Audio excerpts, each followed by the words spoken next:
this episode, I'm going to introduce us by by mentioning the obvious, which is that Howard, you are now the interviewer, and I am not. Oh, okay. I am the interviewee. Um, that's a twist, and I'm not quite sure what to make of all this. But this we'll find out how this is going to be. Okay. So, where am I from? I grew up in Orem, Utah County, Utah, and it was a good childhood. We played kickball in the street. I was a DJ in high school. I found out that I love talking to a microphone. Okay.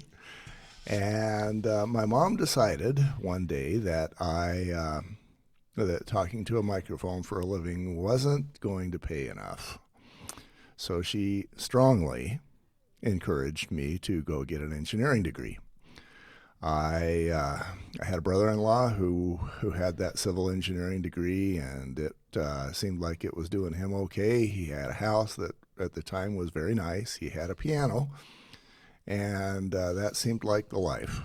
And she decided, and I accepted, that was going to be my life. So got away from talking to microphones, and I did the engineering. During school, I'd always gotten pretty good grades. And math wasn't that hard, so I figured I could do the engineering, the math side. It was hard. It was hard in school. I wished that I could get C's. I wished that I was in the middle of the class, but I was not. I was usually in, towards the bottom 25%-ish. Caused me a lot of heartache and heartbreak because I wasn't used to being there scholastically, but I finished. I got the degree, and then I went out into the world and got a very boring job as a civil engineer. So you're very passionate about that job, sounds like. My first job, I had one job after another that I wasn't well suited for.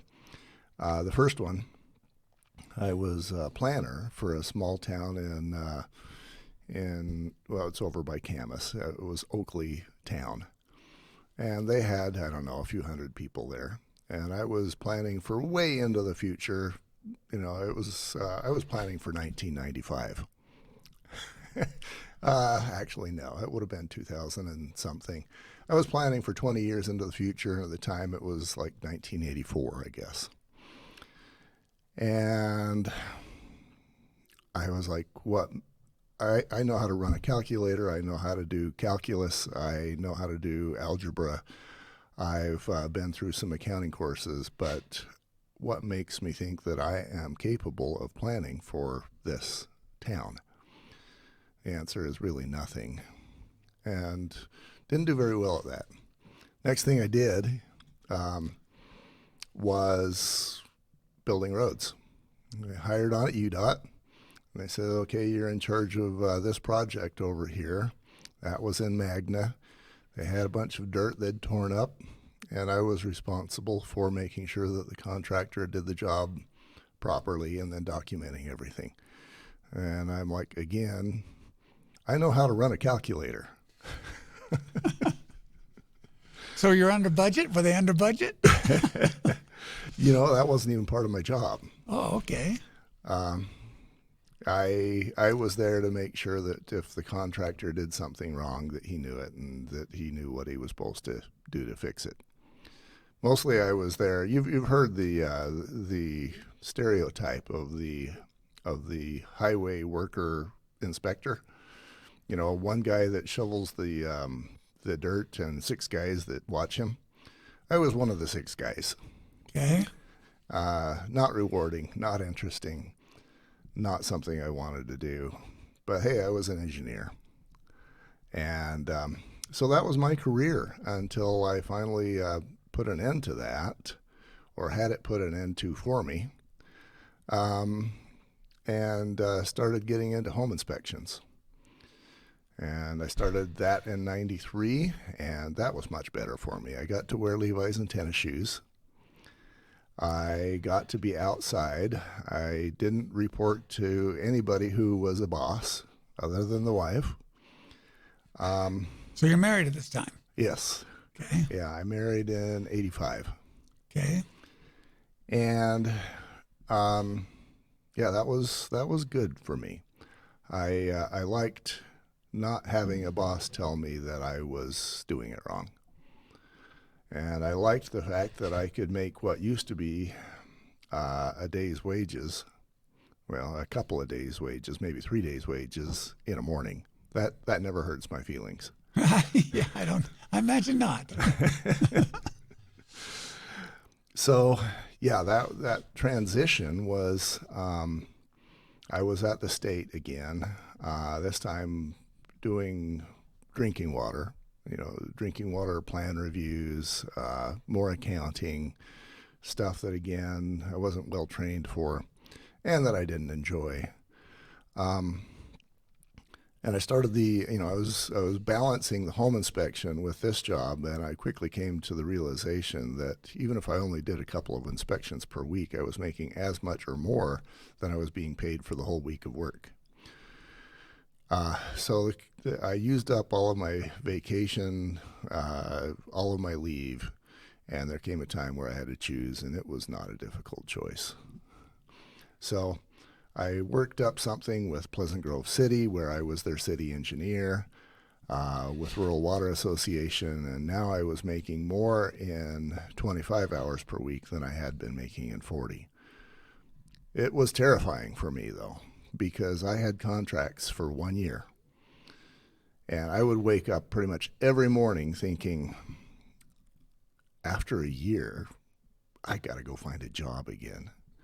And that just terrified me. The last thing I ever wanted to do was go get a job again.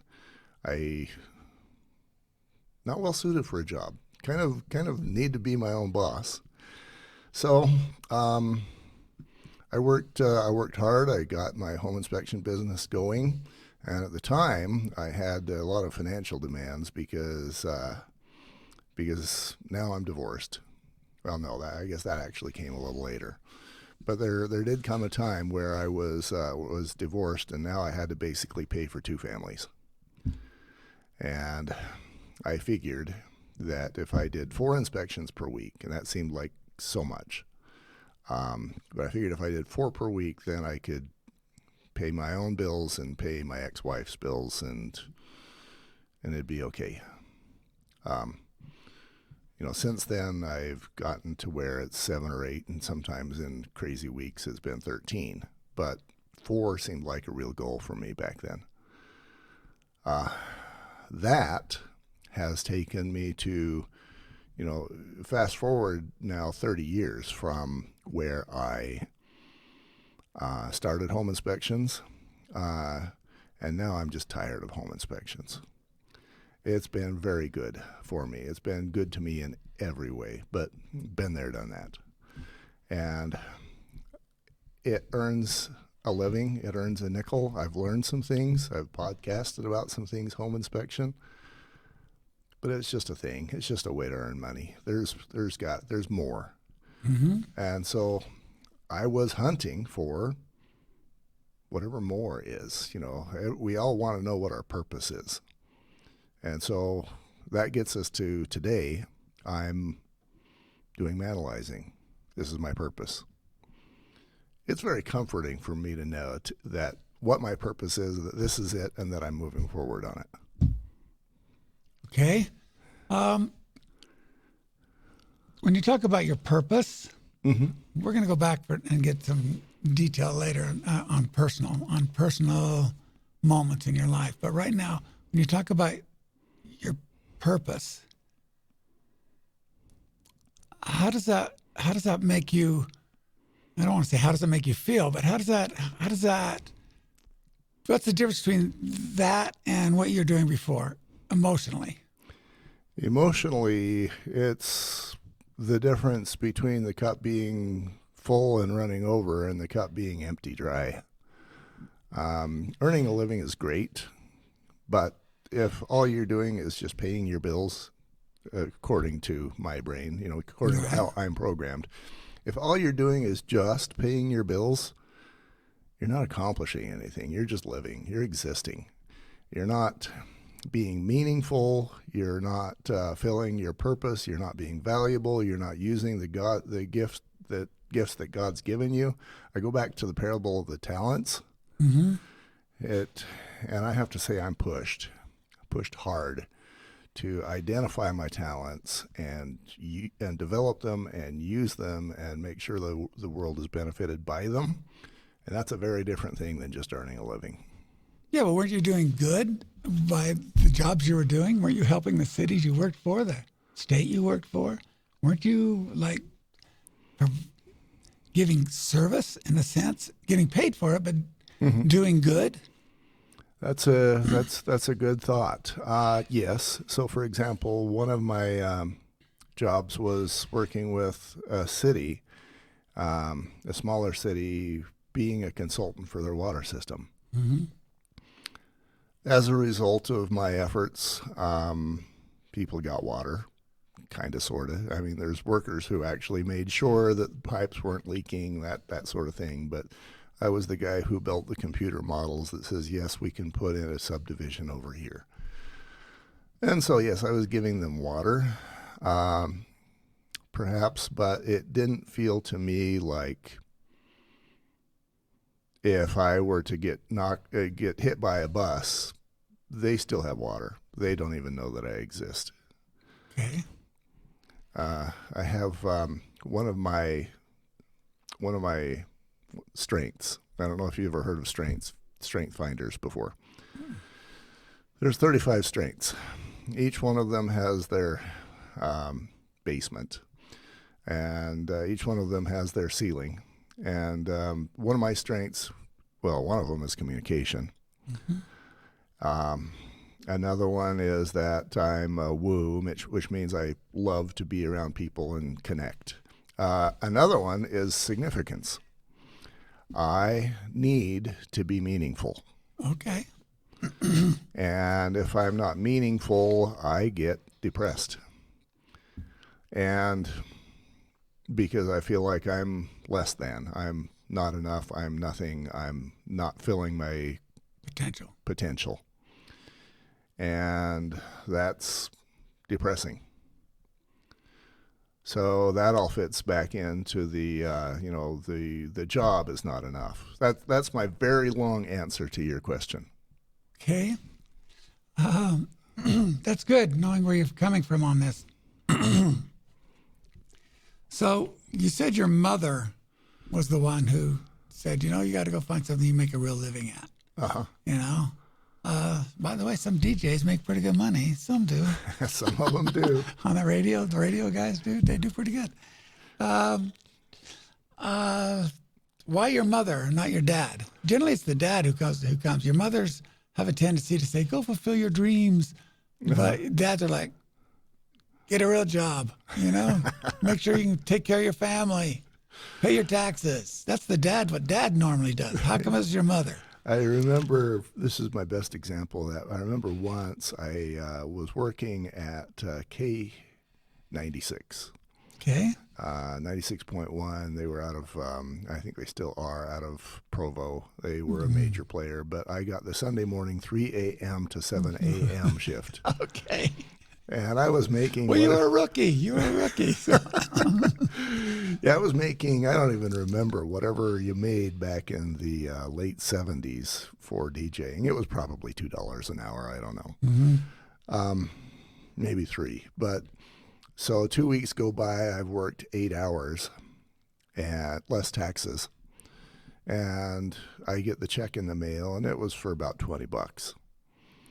And my mom goes, "Yeah, let's see that. That's exciting." And I don't think she said that's exciting. She said, "Let's see that."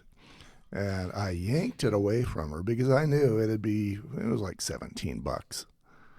And I knew she would say, "Well, that's nothing. Why are you doing this?" I think for her, it was, I want you to be able to feed your family. She did give me many a speech as I was growing up on, You've got to be able to pay the bills. You've got to get a job where, your house payment's going to be this, your utilities, you got a car payment, you got insurance. You got to make sure you get a job where you can pay. I think she was speaking out of her own reality, because my dad was a clerk. He started as a clerk at Geneva Steel, and he finished as a clerk at Geneva Steel 20 some odd years later. Very much a nerd. He stayed out of the way. My mom was dominant in the family. He came home, and if she needed him to be the executioner, he took that role. Other than that, we didn't see him much. He'd go into his office and stay there. I never sat down to watch TV with them. I never did. He never threw me a football or a baseball once. Did you ever ask? Wow. No, thought never occurred to me. So is that He did. I do remember on a couple of occasions he instructed my brother to throw footballs to me. My brother at the time was a backup QB in high school, and he thought that I needed to be footballed. So, well, you got the physique for it. well, I do now. In high school, I weighed like 155, dripping wet.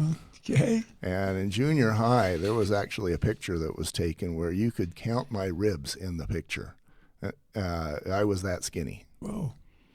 And that was my own fault. I guess everything, as long as I take credit for everything, I don't want to be the guy that blames everybody. But here's why that was my own fault.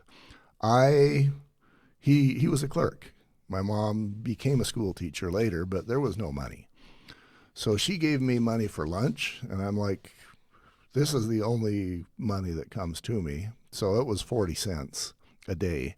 And so I would go buy a 5-cent milk and drink that, and that was lunch, and keep 35 cents, put it in my pocket. And that made me skinny, but at least I had some money. Yeah. Okay. Well, at least sounds like you got that accounting thing going for you right off the bat.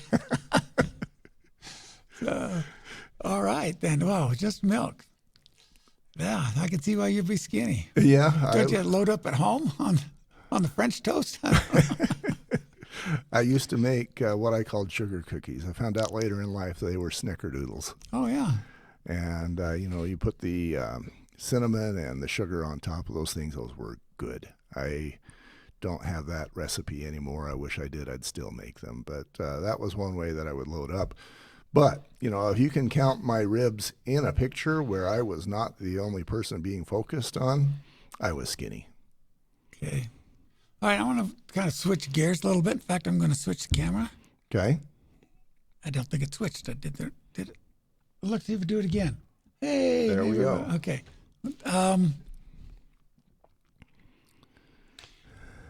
Going back, I'm going to start with your dad.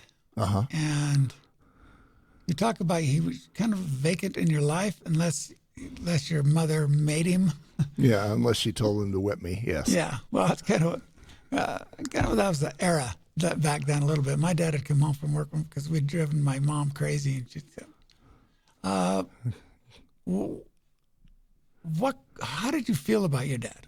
When you think about how did you feel then, as opposed to how you feel now about your dad and So there was a number of times that I got beat that I knew that it was either unjustifiable or the level of punishment was way beyond the punishment didn't fit the crime. right. Okay. And I swore up and down I would not be like him. And that's, that was those moments. The rest of the time when he just wasn't there, he wasn't there. He just wasn't a thing. He wasn't a part. And it wasn't a part that I wanted to be around. He tried on a couple of times to build something. He'd ask me to, not ask, he would inform me that I was going with him to little construction projects that he'd taken on. And I think that was his effort to try and do something. But, of course, being I don't know, it was probably 10 to 14.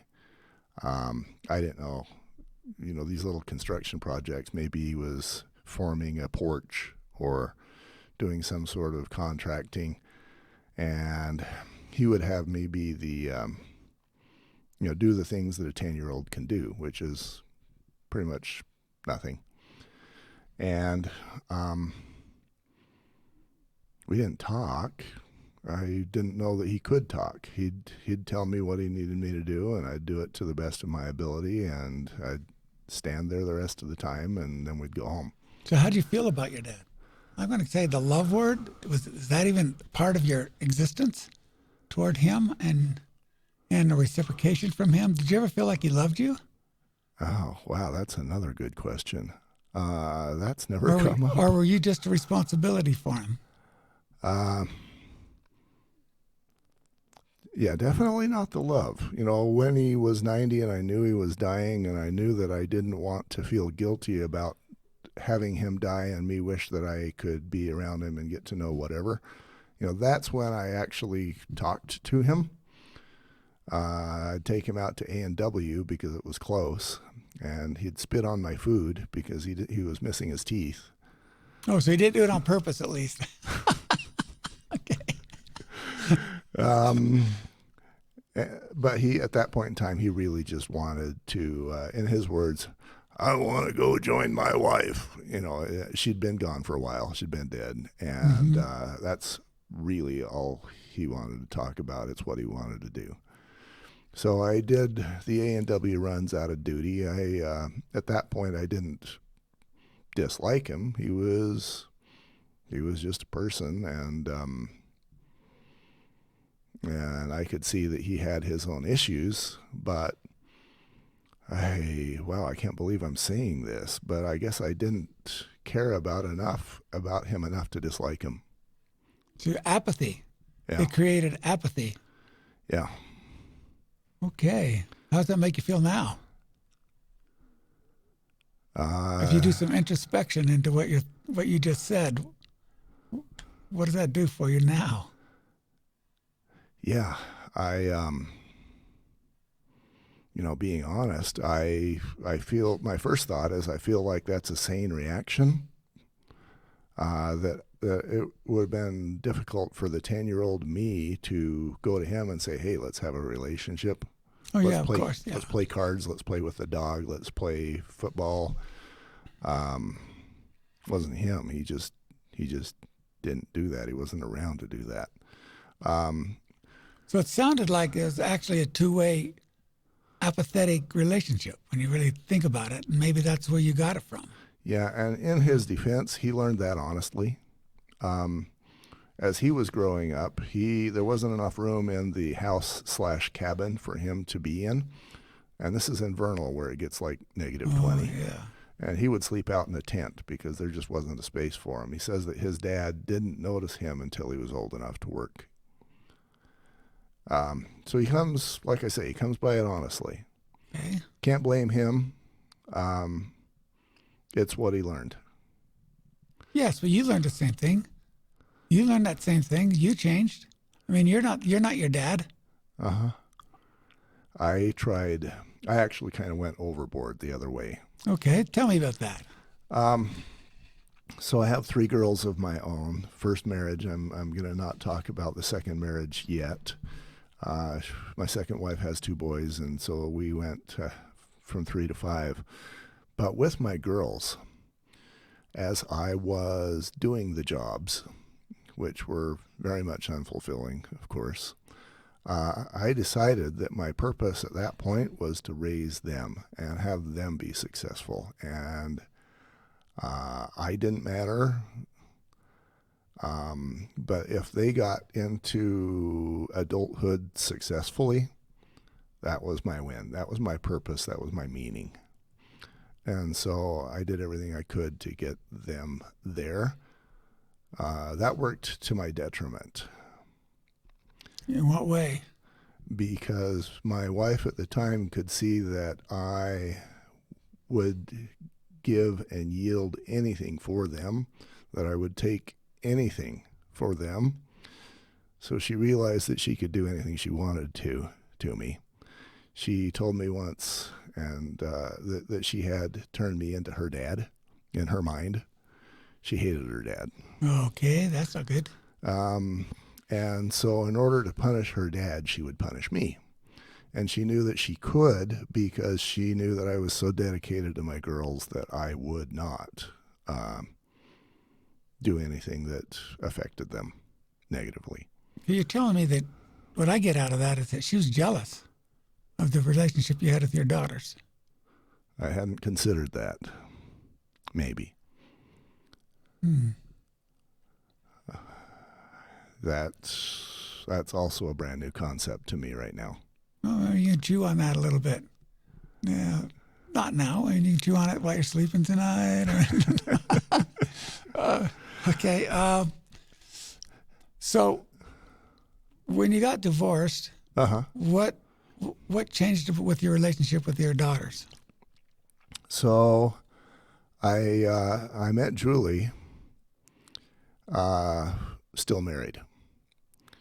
I was used to my ex telling me, "You're hopeless. You're a nerd.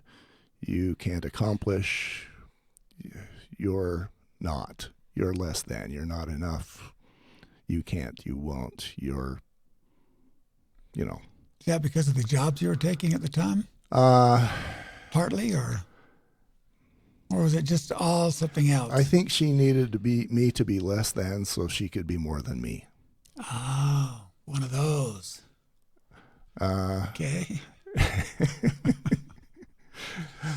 She would agree with anyone who disagreed with me on any subject, even if she'd told me 5 minutes before that she had a different opinion. Okay. So then I met Julie, who goes, hey, you're a good guy. You're capable. You're interesting. You can do X, Y, and Z. And no, you're really not the nerd that you say you are. And I had believed my first wife because who are you going to believe? I mean, you're married to her. She knows you best. If she says X, then you're X. And then here comes somebody else who says, no, that's not true. And I'm like, who am I? Who do I believe? Right. And then it becomes, do I want to believe that I'm a nerd who's less than, a geek, a dork, a control freak, a big fat meanie, whatever? Or do I want to believe that I have potential and that I'm a good guy and that I can? And you know which way I picked. Right. So you instigated the divorce. I went down the road with Julie. I could not walk away from that. I could not walk away from a person who saw something in me. And okay. So you're looking to, it looked like you had your wife. My wife was married to another guy, and it sounds like that they had the same relationship, only reversed. You and your first wife, and my wife and her first husband, where he was constantly telling her that she was less than, and verbally abusing. Never hit her once, but was verbally abusive constantly. Sounds like that's what you were under. Yeah, there was plenty of that. And it's funny with her daddy issues. Doesn't matter how much she ground my head into the dirt. It was just never enough for her. She never got her fill of humiliating me. That would have been nice if there was a day when that occurred, but it didn't. So, yeah, and now I go against what do they call it in Star Trek? The first priority or the directive? Prime directive. Prime directive. Yeah. Prime directive is don't do anything that affects your daughters negatively. And how old are they at this point? They are 13, 11, and 9. Ooh. Yeah. And that's a sticky wick you're looking at there. And the second prime directive is I've seen enough of this tunnel that I can't stay in this tunnel. So the way I justified it to myself, and I still believe it to be true, is that if I stay in this tunnel, my girls are going to know nothing other than men are bad. Treat your husband poorly. uh, what's the word? Depreciate him, ignore him, make less of him. That is going to be the world that they know. And I was like, if I do not change this, if I do not let them know that that is not okay, then that's who they're going to be, and Prime Directive will be lost. Okay, did any of them, especially your oldest daughter, kind of see what was going on? Did they ever acknowledge that? At the time, Or do you just become the meanie? oh, I was the meanie. It's taken Okay. many years. Okay. And I was told during the divorce that you don't make your kids part of the war. You know, the divorce is between husband and wife, and the kids get to be not part of the war.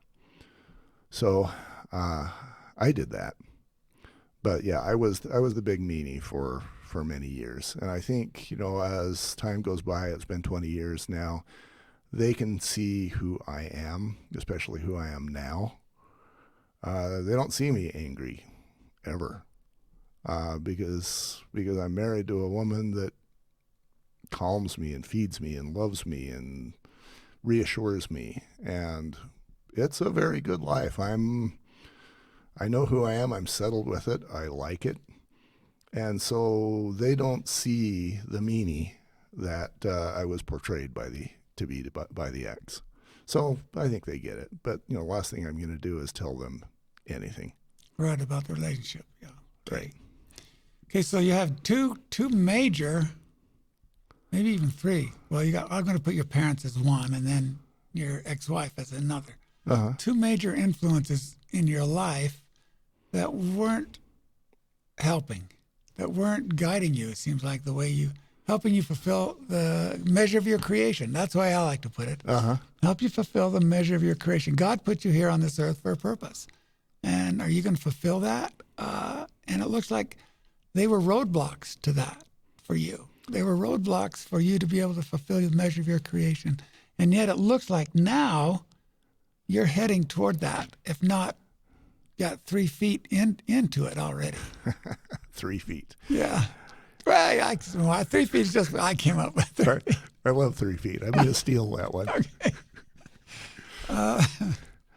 So, yes. So that's kind of an enlightening moment for you when you kind of realize that you can break away and do you think you could have done it without the love of the good woman you have now? Not a chance. You wouldn't have done it on your own.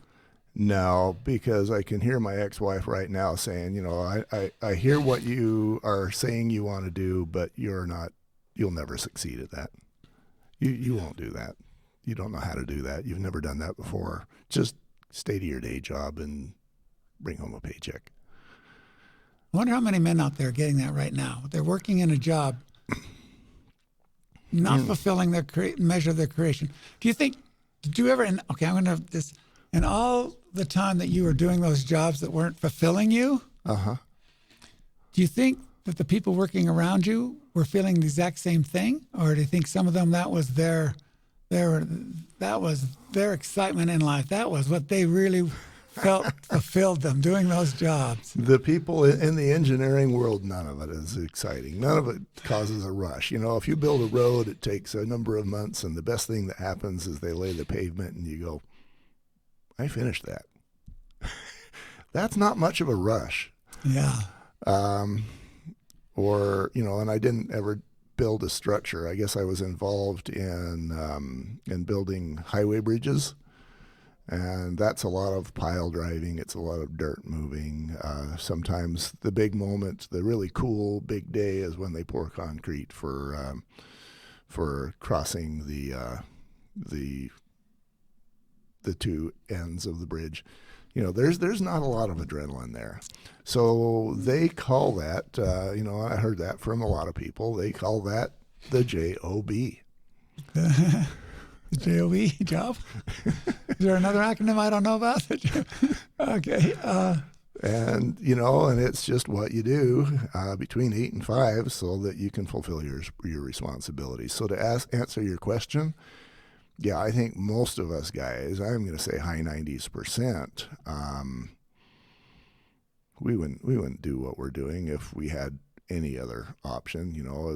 The boss sucks, the coworker sometimes sucks, the job sucks. But you got to do it because you're the man and you got to make the money.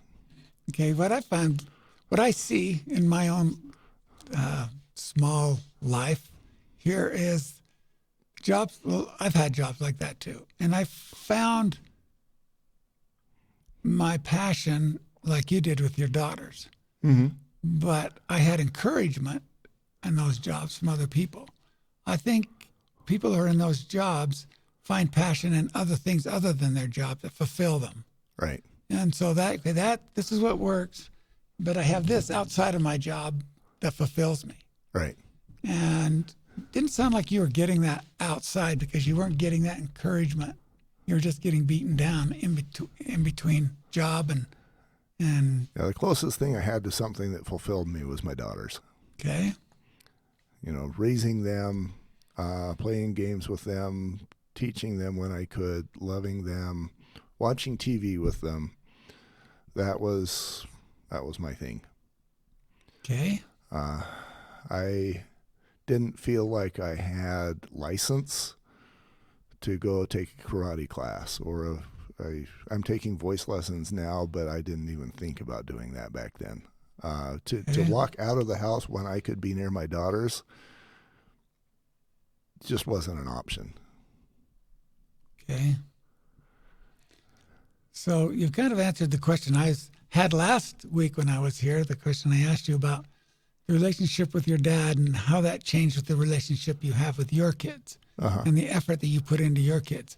You kind of answered that, but I'd like to go just a little bit deeper and maybe find out when you came to that decision. When do you think that actually happened in your mind that you said, I'm not going to be like my dad? When was that moment? Every time he beat me. Okay. So you never laid a hand on your daughters? There was one moment. There was two things that I was accused of. There was one moment where excused of by who? By the ex-wife. Okay. Which I was guilty of. I need okay. to add that. All right. Once I had my office was a 30-inch square desk, and basically between the family room and the kitchen. Okay. They were being noisy, so I threw a pencil at them. Okay. All right. Well, that's rough. I don't know if that's maybe it got to an eye or an ear. I don't know. It was all I could do because I was on the phone. This was back when phones were corded, and Right. you couldn't take the phone in the other room. Yep. And I couldn't hear, so I threw a pencil at him, and that was a high crime. Okay. What's the other one then? The other one, I grabbed my daughter when she was mouthing off to my wife, and I grabbed her by the shoulders, and I backed her against the wall, and I said, "You cannot talk to her like that." And that was probably the bigger high crime. And your wife She punished you for that? Yes, she did. Was that after the divorce or during the divorce or after? That was when I was. Things were definitely. I was still at the house.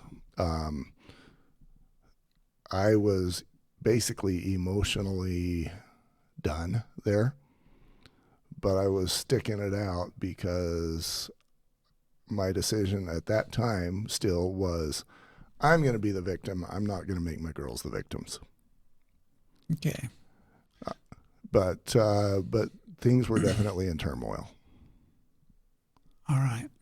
Well, I think you can put that aside as something that really wasn't, you wouldn't go to jail for. So, or even, they wouldn't take your kids away from you for what else.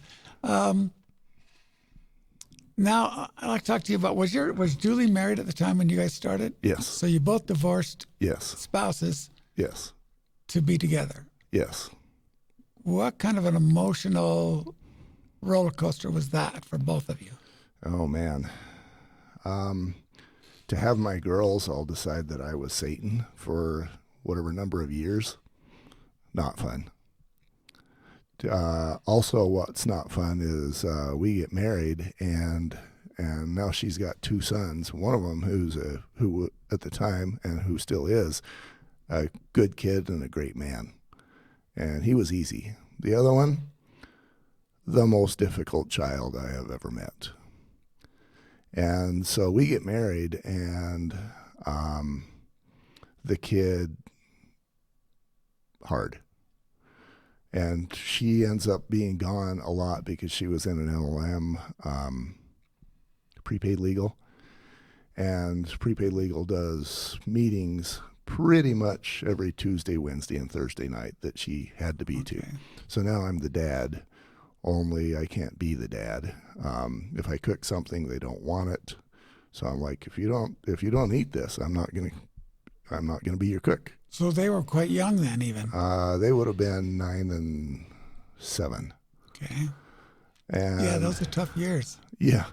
And if somebody did something that deserved to have his ass beat, then if I did it, I was the one that got yelled at. Okay. Because she's like, I'm the mom. Let me do it. So basically, I learned to, if they were fighting, I learned to let them fight. And if they, I could tell there were times when I was just in on the computer playing whatever computer game, because yes, I am a nerd. And I could tell they wanted some attention from me. Their way of getting that was to fight. And so there was one day when we had this bubblegum thing near the door, and I could tell they were rolling in, and I was like, don't break the bubblegum machine. Okay. And that's not the response they expected, so they quit fighting. All right. Okay. And you should have hooked your spouses up with each other, your ex-spouses with each other. Maybe that would have been a better mix. That thought did occur to me. Hey, you know what? They might get along better than we did. Yeah. Okay. I thought that would be awesome. They could deserve each other. Have they both moved on, or are they still sitting in resentment? One of them actually, after 20 some odd years, just barely got married a couple of days ago. Oh wow. Okay. That's her ex. Okay. Mine remarried after a couple of years. I think she may have had that relationship already going while I had mine. Oh. But whatever. She remarried him. He was very much not me. He was a big guy, diesel mechanic. Okay. He didn't weigh 155 pounds. He probably weighed 230, and he was dedicated to his job and to making sure that the backyard was beautiful and all the things that I was not. Okay. And I feel bad for the guy. Okay. Okay. I'm sorry. I laughed. Okay. He, it's sad because, I've got my business, I've got my life. I have time to do this if I want to do this. Mm-hmm. If this is a priority, then this is what I do, because I've got a business that pays my bills in a short amount of time now. Okay. He, on the other hand, he was dedicated. He went into work every day. He didn't call in late or call in sick. He was proud of himself for that. And he was hoping for the promotion, and he finally got it right about the same time as his back didn't allow him to work anymore. Oh, that's too bad. Yeah. Good dude. But, man. So I take it you weren't invited.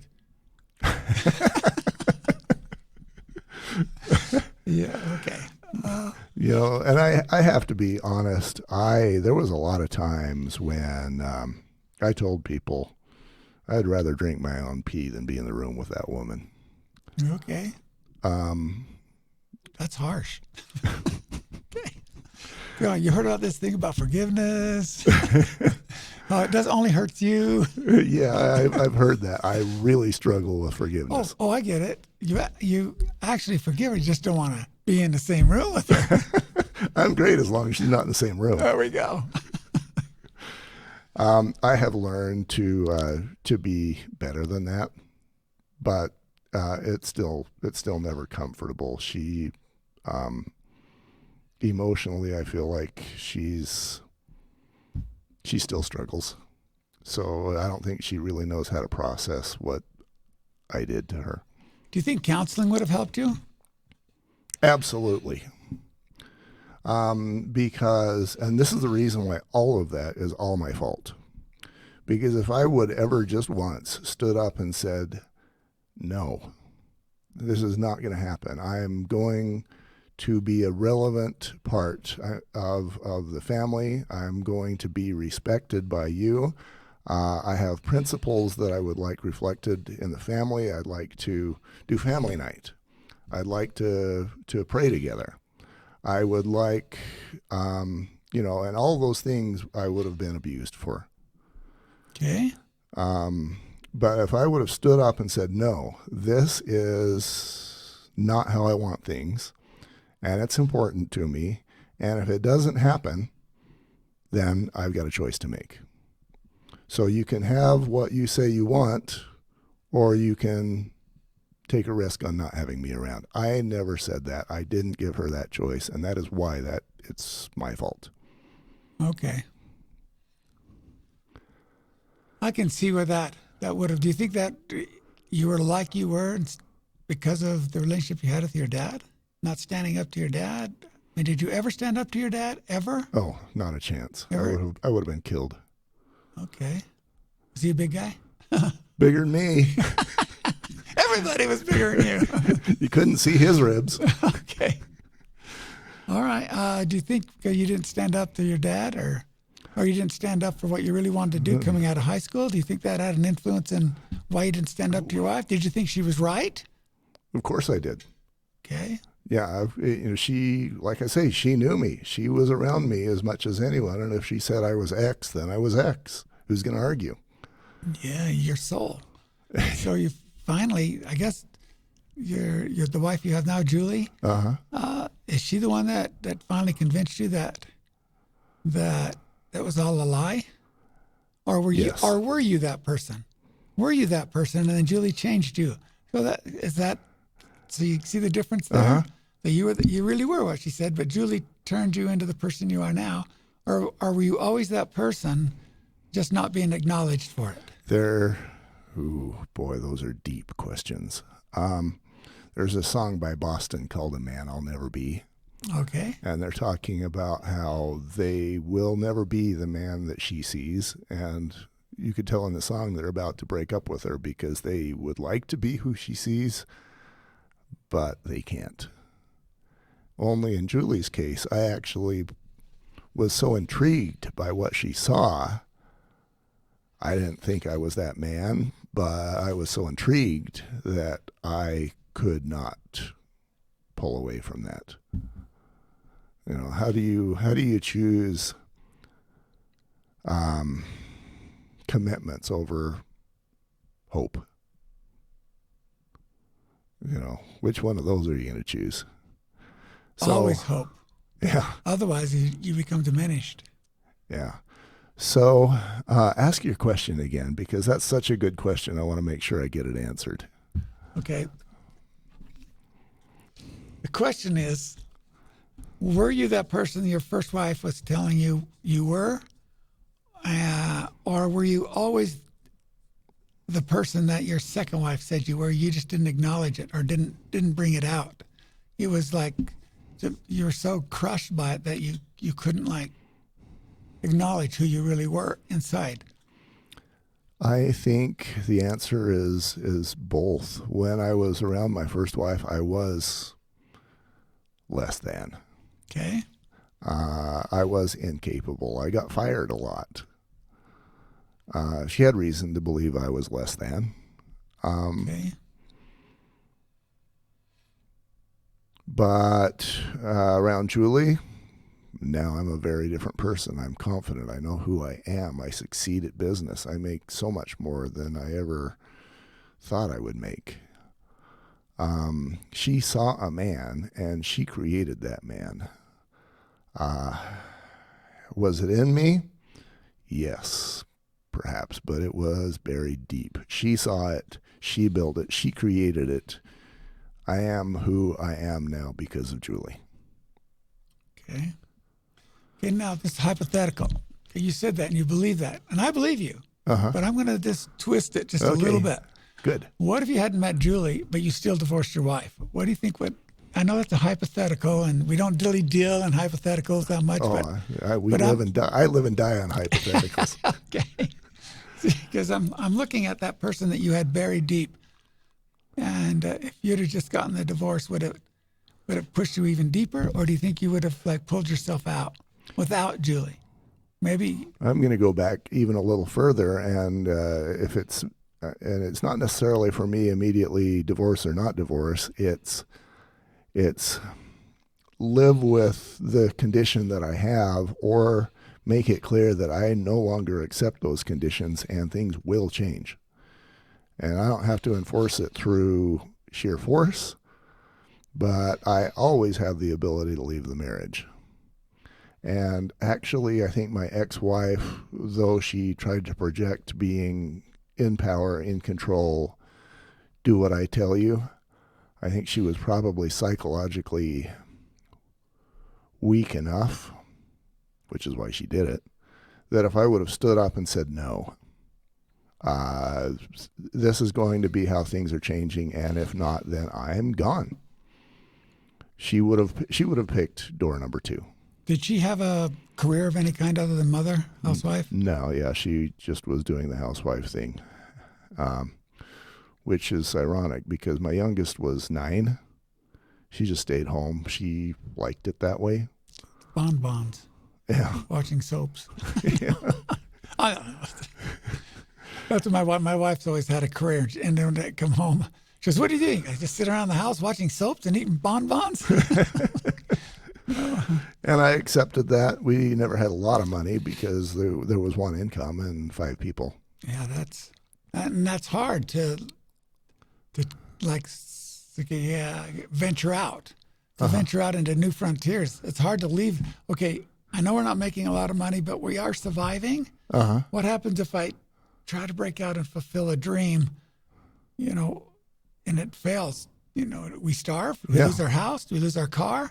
Those are all part of being that man with that responsibility. Yes. Did you feel that? Oh, absolutely. Because, what I was making, especially when I was at the state, you'd get a paycheck every 2 weeks, which means there's 26 paychecks per year, which means that there's 2 months where you get 3 paychecks.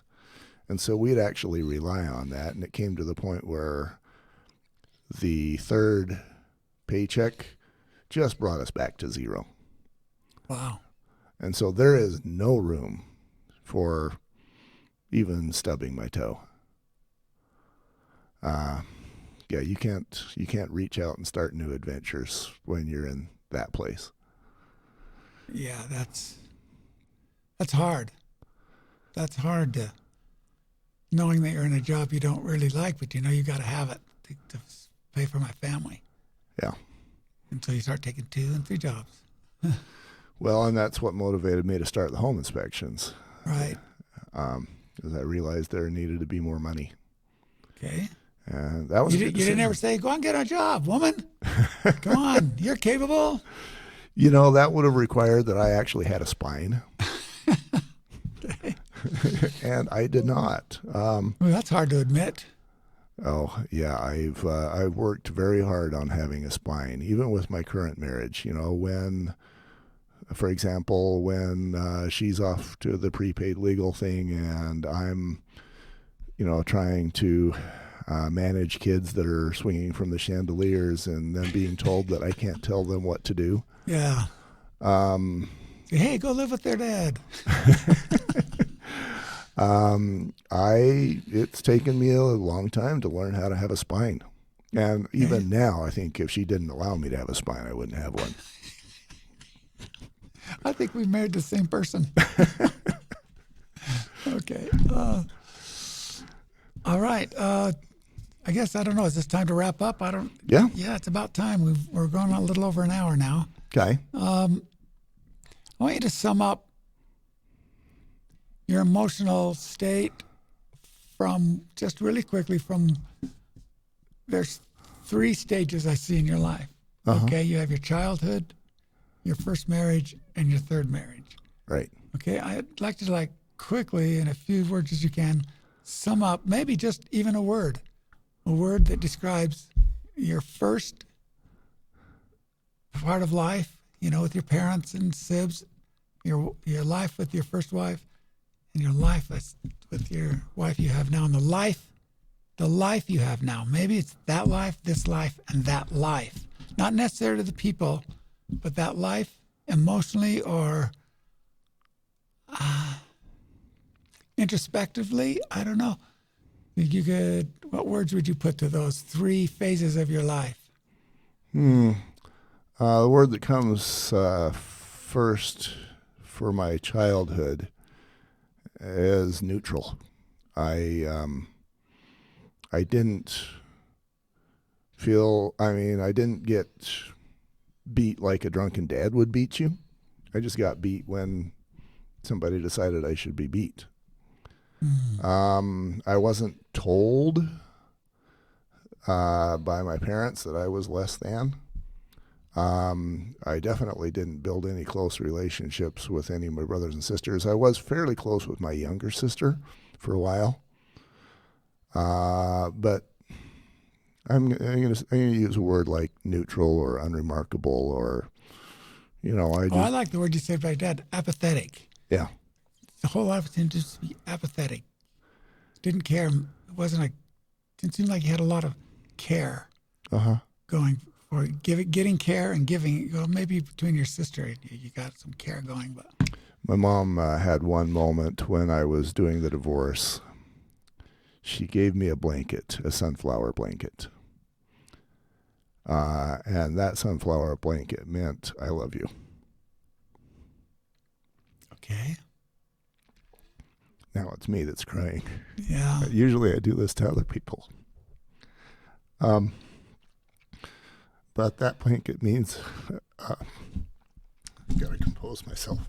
You're okay. Means $1 million to me. The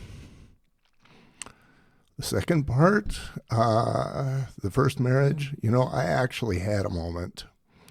I'd had multiple dreams where I dreamed, oh my gosh, I'm married to this woman. I don't want this. I didn't want this. It's dark. I can't. How long do I have to be married to this woman? And that was so deep to me that it actually guided me away from a couple of women. A couple that I thought would be somebody that I wanted to get closer to. I stopped because of that dream. And then on my honeymoon, I had that moment sitting at a table in Heber where it was like, oh, that's the woman that is the reason for your dream. And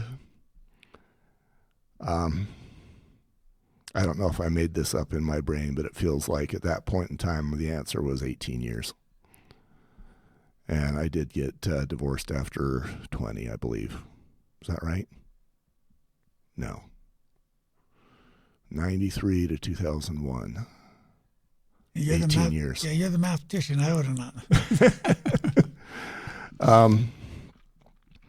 So yeah, I had to put up with that for 18 years. And the word for that, there was a lot of good days because I loved my girls. I would go in at night and I'd tell them a story and they would tell me they loved me, and those were good times. Sounds like the good word for that be conflictive. It's conflicted. Good word. Conflicted with the love for the daughters and the abuse from the spouse. Yeah, that's a fair statement. Towards the end, it did feel more like a cave, a dark cave. Okay, yeah, I can see that. Now, Julie, that's just sunshine. She is the queen of sun, sand, surf, sea, and sunshine, and just happiness, joy. And she's a great cheerleader. She knows how to love. I had after I married her, there was a lady who I think she probably had a thing for me, and she knew that Julie didn't cook, and Ah, okay. she knew that Julie was off to One of prepaid those legal strength conventions. things, not hers. Those cooking things, not her strength. One of those. And she knew that Julie was gone, and she knew I didn't like it. She knew I was left to be a parent, but not be a parent for some difficult children. And she goes, "Why did you marry her?" And I thought about it for a second. And I said, "Because she loves me." And that is still very much why. That woman knows how to love. She sees a man that I love, that vision, and I love becoming that. She's created a very happy and content and fulfilled man who is chasing his vision, his purpose. I have a perfect life right now, and much of that is because of Julie. Great. She asked me if we were going to stay married after this interview. I guess that's true. Yeah. It almost seemed to reinforce it on your side. You've reinforced so much. And I would think that little thing that comes into my head, okay, and I'm sorry I'm going to say this. Go for it. Like if she got hit by a bus, what would happen to you? Oh, I'd melt. And that's Okay. happened because in times when she's been gone, for example, she knew Travis Alexander, and she would go to those trials in Arizona for a week at a time. And I just went into zombie mode. Yeah, I know, but okay, this is what I'm going to say to you. If she got hit by a bus and you went to that place, is that what she'd want you to be? Is No. that where she'd want you to be? No. Would you acknowledge that and pull yourself out, you think, and be the man she wants you to be and knows you to be? I believe that I'm man enough now to move forward. She may have created that in me as well. Okay. But yeah, back in the day, and I'm going to say up until maybe a year or so ago, yeah, when she's gone, I melt. Okay. But I think, and I'm not sure, but I believe that if she got hit by a bus, I'd move forward. You'd take some time, I'll bet, but I bet you're smart enough to realize that that's what she'd want you to do. Right. It might be hard to break through that, but through the sorrow and grief, but Yeah. Yeah. I think I would realize that melting on the floor for days and weeks on end doesn't accomplish anything, and that it doesn't serve anybody, and it sucks, and I need to get up and do stuff. good. Good to hear that. It's good to hear that she's inspired you enough to keep going. Right. So how long you two been married now? 21 years. Oh, wow. So this is longer than the first one. Longer, yes. Whoop. Much easier years. Yeah. Good, good. And what kind of relationship do you have now with those boys? Colin, her oldest, is an awesome kid. I look up to him in 1,000 ways. Okay. He's deep. He's wise. He's a good wage earner. He's a good dad. Corey is still struggling. Okay. He'll be going to jail again in a few days. So he hasn't figured out who he really wants to be yet then. He doesn't know who he is. Okay. That may occur in the future, but he was the one, of course, swinging from the chandeliers. Right. And the frustrating part of that for me is at the time I was like, I can fix that kid. I know how to do it. I've got the answer. And she was like, I'm the mom. Okay. So So there was that little bit of conflict going on in there. uh-huh. So, but you're like, okay. And I see where you do that because, you're not his dad, Right. his biological dad. Right. And so he probably threw that at you a bunch too. Oh. You're not my dad. No. Yeah, exactly. Yeah. You can't tell me to do anything. You're not my dad. Yeah. He gave as much credence to my words as he wanted to, which was nothing. Yeah. So, yeah. He has a nice truck. Yes, he does. I parked behind his truck and I went, oh, that's a nice truck. And then I thought that was yours. And then he came out in and I went, oh, okay, cool. There's hope for him. I think he's learning more recently that his choices, he chooses hard. That's what Julie tells him. That's what he acknowledges. If there's a choice, he'll choose the hard choice. I think he realizes that the hard choices he have made haven't served him. And I expect that at some point in time he'll put his many gifts to good use and be a great dad, great father, etc. Sweet. I didn't want to end on that. I wanted to end on the part about your wife and her helping you be the man you want to be, and the man you've become. So the man I've become, isn't it interesting? I saw that in other marriages too, where my first wife's twin sister, for example, she was married to a jerk and she became a jerk. Then she married a good dude and she became a much better person. And admittedly, she is the malleable sort of personality, kind of like I guess I am. I was married to someone who didn't know who she was, and I became that. Okay. I married Julie, and she guided me towards knowing myself. Okay, last question then, because you're going to have to edit the heck out of this thing. Yeah, no worries. And we kind of jump back and forth. But what do you see in your future of who you are and the progression you want to make? So I don't mind being vulnerable enough to confess my weaknesses, and one of them is that my significance. I need to be standing on the star. Jay Leno, when he goes out, he stands on the star, he delivers his speech, and he's Jay Leno. I want to stand on the star. I've been told 1,000 times, and I have 1,000 proofs that I am really good at helping other people find their greatness and standing on their own star. And inside my head, it's like, damn it, I want to stand on my own star. Okay. I'm not there, but I do need to know that I'm filling my purpose. And that's what Manalizing is. And as long as I can, build this and market it the way I'm planning to market it, and we're going to get there. We're going to change some lives. We're going to help men know that they are not alone, that the cave that they have put themselves in is similar to the caves that the rest of us put ourselves in, that there's hope, that there's an answer, that you don't just suck it up and go quietly into the basement. We'll save some lives, we'll save some marriages, we'll make a lot of lives better. We'll cause some men that are not like me, who rather than do the divorce or the porn or the girlfriends or the whatever, they go and say no. They go to the wife and say, this is not working for me. And then there's a chance for things to work.